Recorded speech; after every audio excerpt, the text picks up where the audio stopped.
সাংখ্য যোগের স্বধর্ম প্রকরণ ভগবান এখানে বলেছেন স্বধর্মের কথা। স্বধর্ম পালন করা অর্থাৎ কর্তব্য কর্ম পালন করা, এটা সবচেয়ে বড় ধর্ম। আমাদের মধ্যে অনেক সময় ভাবনা থাকে যে ধর্ম পালন আর আমরা এই যে সংসারে আছি, সংসারে যা কিছু কর্ম করি, এই দুইটা একদম আলাদা। অনেক সময় আমাদের ভাবনা আসে সংসারে যা কিছু করছি আমরা একটা ধর্মকর্ম ভাবি না। ধর্মকর্ম মানে ঠাকুর ঘরে বসে নাম জপ করা, কীর্তন করা, গ্রন্থ পাঠ করা। ভগবান কিন্তু গীতায় বলছেন পরিষ্কার ভাবে, ধর্ম মানে আমরা যা কিছুই করি সবকিছুই ধর্ম, যদি সেটা ধর্ম সৎভাবে সাধুভাবে ভগবানের প্রতি অর্পিত করে যা কিছুই করবো।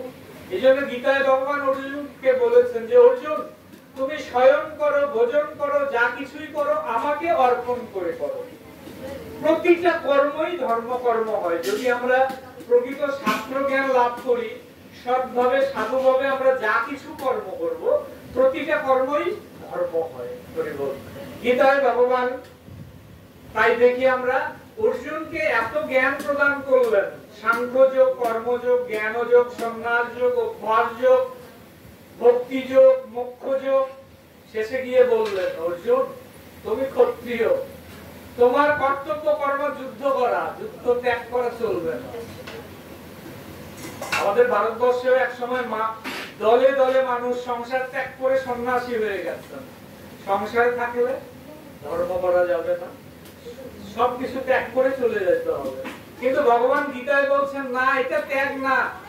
সন্ন্যাস যোগে ভগবান বলছেন সন্ন্যাসীকে, সন্ন্যাসী মানে যিনি সংসার ত্যাগ করে চলে গেলেন তিনি সন্ন্যাসী, গেরুয়া কাপড় পরলেন তিনি সন্ন্যাসী না, তা নয়।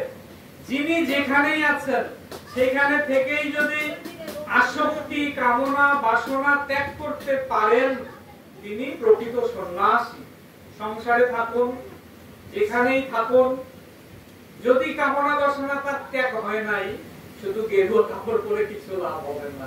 আসলটা হচ্ছে ভিতরের, এবং গীতায় ভগবান এই ভিতরের কথাগুলোই বলছেন।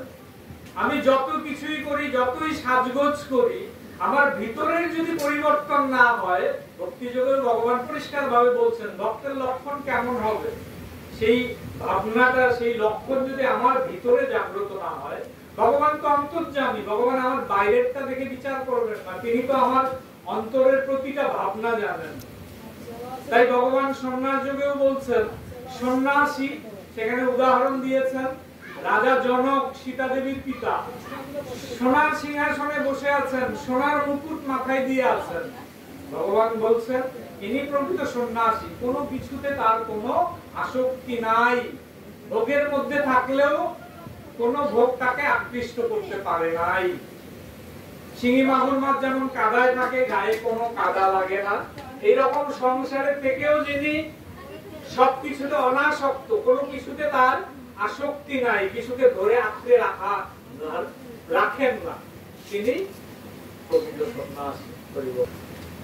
তাই স্বধর্ম প্রকরণে ভগবান বলছেন যে প্রকৃত কর্তব্য কর্ম পালনটাই হচ্ছে সবচেয়ে বড় ধর্ম পালন। আমরা যে সংসারে আছি, আমাদের প্রত্যেকের কর্তব্য কর্ম আছে। বাবা মার ছেলে মেয়ের প্রতি, ছেলে মেয়ের বাবা মার প্রতি, স্বামীর স্ত্রীর প্রতি, স্ত্রীর স্বামীর প্রতি, যা কিছু আমাদের সবারই, সমাজের প্রতি, দেশের প্রতি, এই কর্তব্য কর্মগুলো যদি আমরা পালন না করি তাহলে কিন্তু ধর্ম পালন হবে না। বাবা মাকে দেখলাম না, আর এদিকে বড় মন্দির দিয়ে অনেক কিছু আয়োজন করলাম, অনেক বড় মূর্তি নিয়ে আসলাম, অনেক টাকা খরচ করলাম, কিছু লাভ হবে না, শূন্য, কিচ্ছু হবে না। হরিবল। তাই প্রকৃত ধর্মটা কি, কোনটা ধর্ম, ভগবান গীতায় পরিষ্কার ভাবে বলে গেছেন।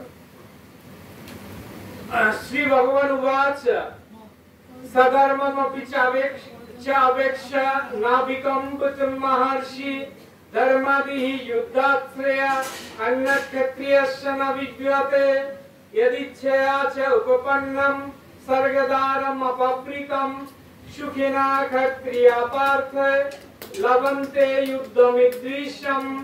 ভগবান বলছেন যে অর্জুন তুমি তো ক্ষত্রিয়, ক্ষত্রিয়ের পক্ষে ধর্মযুদ্ধের চাইতে আর বড় কিছু নাই। এই যে কুরুক্ষেত্রের যুদ্ধ, আমরা সংসারে আছি, সামনে যদি বড় সমস্যা চলে আসে, ভাবি ভগবান এত পূজার্চনা করি, এত সমস্যা কেন করি বল। জীবনটাকে কখন জটিল মনে হবে না, কখন জটিল মনে হবে না। যার কোনো সমস্যা নাই সে একটু সমস্যায় পড়লে হাবুডুবু খাবে। যার কাছে যত বড় বড় সমস্যা আছে, তিনি যখন বড় বড় সমস্যাগুলো পার হয়ে যান লড়াই করে, ছোট সমস্যাগুলোকে তারা সমস্যা বলে মনে হয় না। যিনি জীবনে যত দুঃখ কষ্ট করে গেছেন, অল্প দুঃখ কষ্ট তাকে কোনো প্রভাবিত করে না। তাই এই যে ধর্মযুদ্ধ, এত বড় একটা অর্জুনের সামনে ভগবান বলছেন যে তোমার এই ধর্মযুদ্ধের চেয়ে পাওয়ার আর কিছু নাই। কারণ এই যে আমরা মানব জন্মে আছি, এই জন্মের উদ্দেশ্য যে জন্ম হইল, বাবা মায়ের কাছে অনেক সম্পত্তি পাইলাম বা কিছু ইনকাম করলাম, সুখে ভোগে এসিতে আরামে দিন কাটাইলাম, মরার দিন আসলো মরে গেলাম সুগারে প্রেসারে। এইটা কি জীবন? ভগবান বলছেন এটা জীবন না।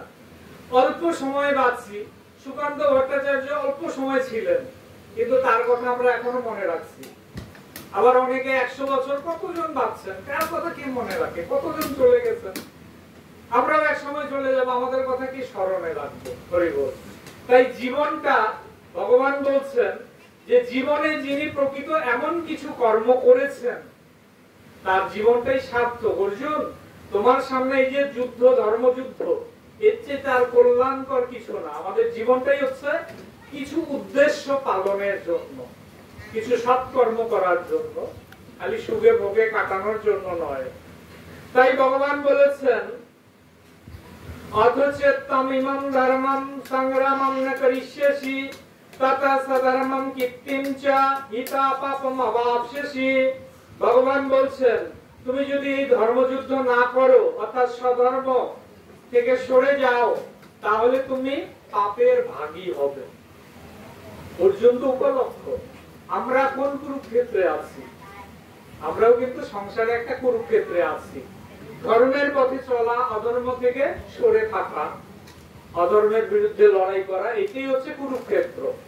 ভগবান বলছেন এই সংসারে এই যে আমরা আছি, যিনি তার নিজের স্বধর্ম মানে তার যেটা কর্তব্য কর্ম সেটা যদি পালন না করেন, তাহলে তিনি কিন্তু পাপের ভাগী হবেন। প্রত্যেকের সামনে কিছু কর্তব্য কর্ম আছে। একজন মাস্টার মশাইয়ের চাকরি করছেন, ঠিক আছে, কিন্তু ওনার কর্তব্য কর্ম কি? ছাত্র ছাত্রীদের পড়ানো। সেই কর্তব্য কর্ম যদি উনি সঠিকভাবে না করেন, তাহলে কিন্তু স্বধর্ম থেকে তিনি সরে গেলেন, পাপের ভাগী হবেন। সুতরাং আমাদের প্রত্যেকের যেটা যেটা কর্তব্য কর্ম আছে সেটা যদি সঠিকভাবে না করি আমরা, তাহলেই আমরা পাপের ভাগী হব, সেটা সঠিক কর্ম হবে না। তাই ভগবান বলছেন আকৃতিম চ আপি ভূতানি কথেষ্যন্তি তে অব্যয়ম সম্ভাবিতস্য চ আকৃতি মরণাদুপি উচ্যতে। ভগবান খুব গুরুত্বপূর্ণ কথা বলেছেন যে তুমি যদি যুদ্ধ থেকে সরে যাও, কর্তব্য কর্ম থেকে সরে যাও, তাহলে মানুষ তোমার নামে নিন্দা করবে, অপকীর্তি হবে। আর এই মানুষের কাছে অকীর্তি নিয়ে বেঁচে থাকার চেয়ে মরণ অনেক শ্রেয়। আমরা বর্তমান দিনে দেখি আমাদের মধ্যে চেতনা বোধ, ভোগবাদী সভ্যতা এমন গ্রাস করে ফেলছে, ছলে বলে কৌশলে কিভাবে অনেক উপার্জন করা যায়, কিভাবে সুখে ভোগ করা যায়, কি কি বললো আমার দরকার নাই, এই ধরনের দুর্যোধনের মতো ভাবনা কিন্তু বর্তমান সময়ে প্রচুর পরিমাণে অনেকের মধ্যেই প্রবেশ করছে। অন্যায়ের পথে, দুর্নীতির পথে অনেক উপার্জন করব, সুখ ভোগ করব, এটা কিন্তু দুর্যোধনের ভাবনা।